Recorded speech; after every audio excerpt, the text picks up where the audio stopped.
కూటమి ప్రభుత్వం ఎన్నికల సమయంలో ఇచ్చిన హామీలను అమలు చేయాలని కోరుతూ నిన్న విశాఖపట్నంలో ఏఐఎస్ఎఫ్, ఏవైఎఫ్ ఆధ్వర్యంలో ఆందోళన చేపట్టారు. అయితే 5 ఏఐఎస్ఎఫ్, ఏవైఎఫ్ నేతలపై పోలీసులు రౌడీ షీట్లు ఓపెన్ చేశారు. దీనిపై గుంటూరులో ఏఐఎస్ఎఫ్, ఏవైఎఫ్ నేతలు వినూత్న రీతిలో ఆందోళన చేపట్టారు. కూటమి ప్రభుత్వం విద్యారంగ సంఘ నేతల పట్ల ఒక నియంతలా వ్యవహరిస్తుందని మండిపడ్డారు.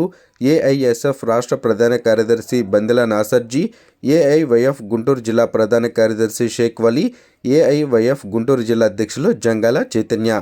కూటమి ప్రభుత్వం ఎన్నికల సమయంలో ఇచ్చిన హామీలను అమలు చేయాలని కోరుతూ నిన్న విశాఖపట్నంలో శాంతియుతంగా పోరాటం చేస్తుంటే 5 ఏఐఎస్ఎఫ్, ఏఐవైఎఫ్ నేతలపై రౌడీ షీట్లు ఓపెన్ చేయడాన్ని తీవ్రంగా ఖండించారు. ఇదే అంశంపై గుంటూరు కొత్తపేటలోని మల్లయ్య లింగం భవన్ నుండి కొత్తపేట భగత్ సింగ్ విగ్రహం వరకు చేతులకు నల్ల రుబ్బెన్లతో సంఖ్యలు వేసుకొని, కళ్ళకు నల్ల రుబ్బెన్లతో గంతలు కట్టుకొని వినూత్న రీతిలో నిరసన వ్యక్తం చేశారు. అనంతరం మీడియాతో విద్యార్థి సంఘ నేతలు మాట్లాడుతూ తక్షణమే అక్రమ రౌడీ షీట్లు వెనక్కి తీసుకోవాలని డిమాండ్ చేశారు. లేని పక్షంలో రాష్ట్ర వ్యాప్తంగా ఆందోళన చేపడతామని హెచ్చరించారు. ప్రశ్నించడానికే పార్టీ పెట్టానని చెప్పిన పవన్ కళ్యాణ్కి ఎన్నికల సమయంలో కూటమి ఇచ్చిన హామీలు అమలు చేపించే బాధ్యత లేదా అని ప్రశ్నించారు.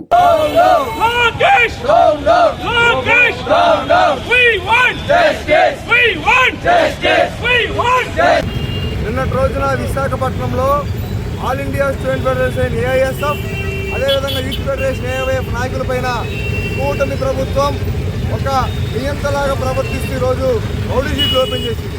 దాన్ని వ్యతిరేకిస్తూ, దాన్ని ఖండిస్తూ ఆ రౌడీ షీట్లు వెనక్కి తీసుకొని డిమాండ్ చేస్తూ ఏఐఎస్ఎఫ్, ఏఐఎఫ్ ఆధ్వర్యంలో రాష్ట్ర వ్యాప్తంగా నిరసన వ్యక్తం చేస్తా ఉన్నాం. ప్రధానంగా ఈ రాష్ట్ర ముఖ్యమంత్రి గారి ముద్దుల కుమారుడు, ఈ రాష్ట్ర విద్యాశాఖ మంత్రి నారా లోకేష్ గారు తన అధికారంలోకి రాకముందు ఇదే వామపక్ష విద్యాసంఘాల నాయకులను పిలిపించుకొని మా పార్టీలో ఉన్న విద్యాసంఘాలని, యువజన సంఘాలని కలుపుకొని ఉద్యమాలు నిర్వహించండి. గత ప్రభుత్వం, ఆనాడున్న వైసీపీ ప్రభుత్వం కేసులు పెడతా ఉంది, జైల్లో వేస్తా ఉందని చెప్పని ఆనాడు ప్రకంపనలు పలికారు. కానీ అధికారంలోకి వచ్చిన తర్వాత పూర్తిగా మేము ప్రజాస్వామ్యాన్ని గౌరవిస్తున్నామని చెప్పని చెప్తూనే ఒక పక్క విద్యార్థి సంఘాలపైన, ఈరోజు పూర్తిగా యువజన సంఘాలపైన రౌడీ షీట్లు ఓపెన్ చేస్తూ ఉన్నారు. మేము ఆల్ ఇండియా స్టూడెంట్ ఫెడరేషన్ ఏఐఎస్ఎఫ్గా సూటిగా లొకేషన్ ప్రశ్నిస్తూ ఉన్నాం. ఈ రాష్ట్రంలో ఫీజు రియంబర్స్మెంట్ విడుదల చేయమని చెప్పని ధర్నా చేస్తే రౌడీ షీట్లు పెడతావా? ఈ రాష్ట్రంలో ప్రభుత్వ మెడికల్ కళాశాల ప్రైవేటీకరణని ఆపమని డిమాండ్ చేస్తే ఏఐఎస్ఎఫ్ నాయకులపైన రౌడీ షీట్లు పెడతావా? ఈ రాష్ట్రంలో నిరుద్యోగ వృత్తి ఇవ్వండి, జాబ్ క్యాలెండర్ విడుదల చేయండి, నిరుద్యోగులను ఆదుకోమని చెప్పని రోడ్ల మీద ఆందోళన కార్యక్రమాలు చేపడితే ఏవైపు నాయకులపైన రౌడీ షీట్లు పెడతావా? ఇదేనా ప్రజాస్వామ్యం? ఈ అప్ప నారా చంద్రబాబు నాయుడు ఏమో పెద్ద సమావేశాలు నిర్వహించి నాటి జగన్ ప్రభుత్వం మమ్మల్ని కట్టడి చేస్తూ ఉంది, ప్రజాస్వామ్యం లేకుండా చేస్తామని చెప్పని ఉపన్యాసాలు ఇచ్చి అధికారంలోకి వచ్చాడు. కానీ అధికారంలోకి వచ్చిన తర్వాత ఒక పక్క అనకాపల్లిలో చూసుకుంటే వామపక్ష పార్టీ నాయకులపైన పీడీ యాక్ట్ పెట్టారు. నిన్న చూసుకుంటే విశాఖపట్నంలో ఏఐఎస్ఎఫ్, ఏఐఎఫ్ నాయకులపైన రౌడీ షీట్ ఓపెన్ చేస్తున్నారు. మేము స్పష్టంగా చెప్తా ఉన్నాం, ఆ ఏఐఎస్ఎఫ్ నాయకుడు ఆంధ్ర యూనివర్సిటీలో పీజీ స్టూడెంట్, అతనేమి హంతకుడు కాదు, అతనేమి రౌడీ షీటర్ కాదు.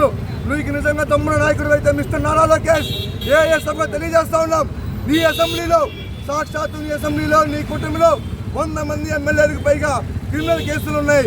వాళ్ళ మీద రౌడీ షీట్లు ఓపెన్ చేయి, వాళ్ళ మీద పీడీ యాక్ట్లు పెట్టు. అదేవిధంగా ఈ రాష్ట్రంలో రోజుగా అత్యాచారం జరుగుతూ ఉంది, అదేవిధంగా రాష్ట్రంలో కేజీల్లో గంజా జరుగుతూ ఉంది.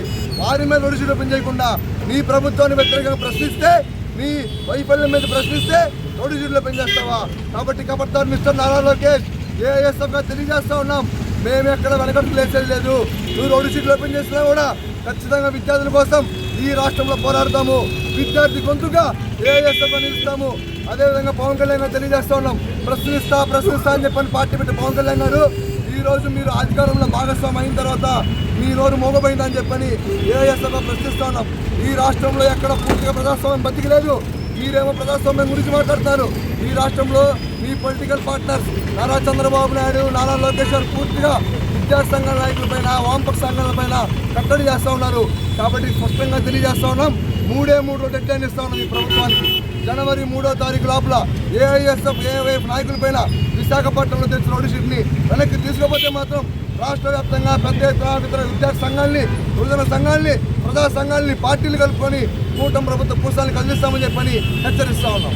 కూటమి ప్రభుత్వం అధికారంలోకి వచ్చిన తర్వాత అధికారంలో రానప్పుడు చంద్రబాబు నాయుడు గారు ఏ మాటలు చెప్పారు, అధికారంలోకి వచ్చిన తర్వాత ఏ మాటలు చెప్పారు. నిన్న విశాఖపట్నంలో ఏఎస్ఎఫ్ ఏవైఎఫ్ నాయకుల మీద రౌడీ షీట్ ఓపెన్ చేశారు. గతంలో చంద్రబాబు నాయుడు గారు ప్రతిపక్షంలో ఉన్నప్పుడు ప్రజాస్వామ్యం కూని అయిపోయింది, ఈ యొక్క జగన్మోహన్ రెడ్డి రాష్ట్రాన్ని అట్టుడికిస్తా ఉన్నారు, శ్రీలంక చేస్తా ఉన్నారని వాపోయిన చంద్రబాబు నాయుడు గారు మీరు ఇప్పుడు ఎక్కడున్నారు? ఆనాడు మీరు అధికారంలో లేకపోతే ప్రజాస్వామ్యం గుర్తొచ్చింది, అధికారంలో ఉంటే ప్రజాస్వామ్యం గుర్తురాదు. మొన్న కూడా చెప్తా ఉన్నారు, విశాఖపట్నంలో స్టీల్ ప్లాంట్ ఉద్యోగులు ఎవరైనా అతిగా చేస్తే తోక కత్తిరిస్తా, ఎస్మా పెడతా, పీడీ యాక్ట్ పెడతా అని చెప్తా ఉన్నారు. మీరు చెబితే భయపడడానికి, మీరు హెచ్చరిస్తే భయపడిపోవడానికి, హడలెత్తిపోవడానికి మేము నిన్న మొన్న పెట్టిన విద్యార్థి యువజన సంఘాలు కాదు, స్వాతంత్ర సంగ్రామంలో పాల్గొన్న విద్యార్థి సంఘాలుగా వామపక్షాలుగా చెప్తా ఉన్నాము, నీకు హెచ్చరిస్తా ఉన్నాము. నారా లోకేష్ గారు, మేమేమన్నా అత్యాచారం చేశామా, హత్య చేశామా, గూండాగిరి చేశామా, ఏం చేశామని రౌడీ షీట్ ఓపెన్ చేశాం నారా లోకేష్ అని అడుగుతా ఉన్నాము.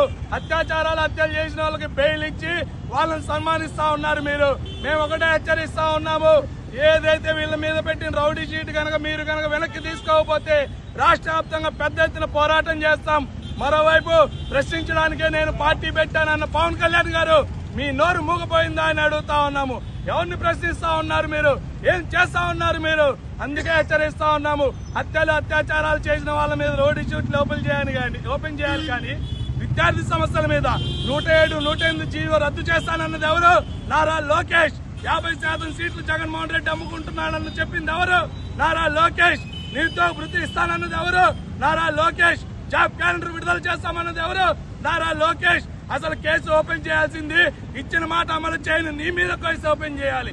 18 కేసులున్న చంద్రబాబు నాయుడు గారి మీద రౌడీ షీట్ ఓపెన్ చేయాలి తప్పించి విద్యార్థి సమస్యల మీద, యువజన సమస్యల మీద పోరాడుతున్న విద్యార్థి యువజన రంగాల నాయకుల మీద మీరు కేసులు ఓపెన్ చేస్తారని మేము అడుగుతా ఉన్నాము. కాబట్టి ఈ కేసులు వెంటనే వెనక్కి తీసుకోకపోతే రాష్ట్ర వ్యాప్తంగా పెద్ద ఎత్తున ఉద్యమం చేస్తామని ఈ సందర్భంగా హెచ్చరిస్తా ఉన్నాము.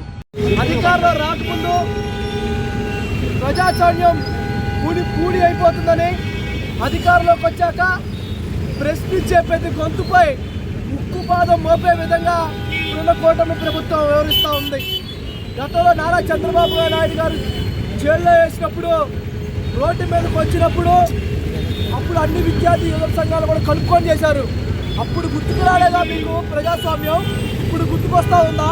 ఇప్పటికైనా నారా లోకేష్ గారు కానీ, వాళ్ళ తండ్రి నారా చంద్రబాబు నాయుడు గారు కానివ్వండి, మీరు తక్షణమే ఏదైతే వైజాగ్లో విద్యార్థి యువత సంఘాల మీద రౌడీ షీట్ ఓపెన్ చేశారో దాన్ని తక్షణమే రద్దు చేసేదే కాకుండా, వాళ్ళు ఏమడిగారని రద్దు చేసి రౌడీ షీట్ ఓపెన్ చేశారు. ఉద్యోగం అడిగినందుకు రౌడీ షీట్ ఓపెన్ చేస్తారా? అయ్యా, వైజాగ్లో గంజాయి వీరపాటు శివతాండవాడుతుందని చెప్పినందుకు రౌడీ షీట్ ఓపెన్ చేస్తారా?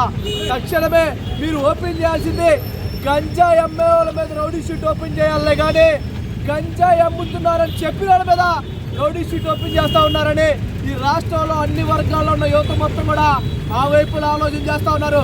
తక్షణమే మీరు ఏదైతే రౌడీ షీట్ ఓపెన్ చేశారో రాంబాబు నాగరాజు అనే వ్యక్తి మీద, ఇంకా కొంతమంది మీద రౌడీ షీట్లు కనుక మీరు ఎత్తైపోతే పెద్ద ఎత్తున ఆందోళన చేస్తాం.